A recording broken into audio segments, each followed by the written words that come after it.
અમદાવાદના ઈસનપુરમાં સંબંધીય વિશ્વાસ પર હવસનો ઘાત। મોટા ભાઈએ જ નાના ભાઈની પત્ની ઉપર નજર બગાડી, અશ્લીલ માંગણીઓ કરી અને અંતે પરિણીતાએ હિંમત કરીને પોલીસમાં ફરિયાદ નોંધાવતા આરોપી હવે પોલીસ કસ્ટડીમાં।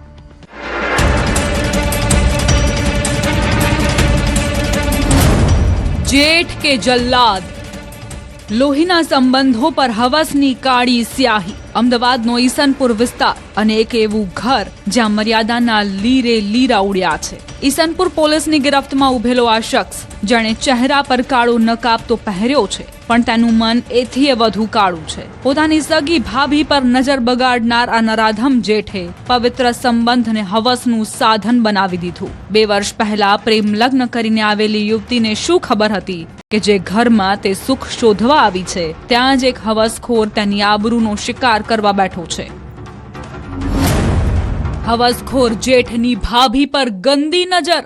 અરે છેલ્લા ઘણા દિવસોથી તેના જેઠ એને હેરાન પરેશાન કરતા હતા, બીભત્સ માગણી કરતા હતા અને એની સાથે શરીર સંબંધ કરવા માટે પ્રયત્ન કરતા હતા।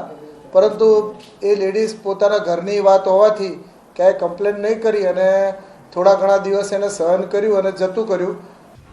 બેરોજગાર અને નવરો બેઠેલો જેઠ આખો દિવસ શિકારની શોધમાં રહેતો, એકલતાનો લાભ લઈ વારંવાર શરીર સંબંધની માંગણી કરતો। મર્યાદા ખાતર યુવતી સહન કરતી રહી। પતિને વાત કરી તો ઘરમાં જ સમાધાનના પ્રયાસો થયા, પણ 8મી માર્ચની એ રાત કાળી સાબિત થઈ જ્યારે ઘરની આબરૂ સાચવનારો જેઠ હેવાન બની ગયો।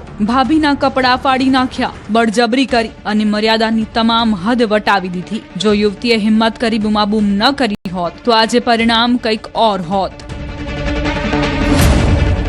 ભાભીના કપડા ફાડ્યા, મર્યાદા ઉલ્લંઘનાર નરાધમ જેઠની હેવાનિયત। જેઠે એની સાથે બળજબરી કરી, એના કપડા ફાડી અને એની ઉપર બળજબરી કરવાની કોશિશ કરેલી, જેથી એને બૂમાબૂમી કરતા એના પતિ તથા આજુબાજુવાળા આવી જતા આ ઈસમને પકડી અને પોલીસ સ્ટેશન ફરિયાદ કરાવેલ છે।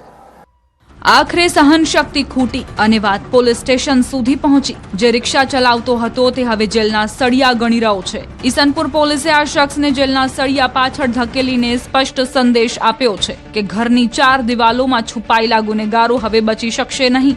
લવ મેરેજ કરીને આવેલી યુવતીને ઘરના જ સભ્યએ આપેલા જખમો કદાચ સમય સાથે રૂઝાઈ જાય, પણ આ કલંકિત સંબંધનો ડાઘ ક્યારે ભૂંસાશે નહીં।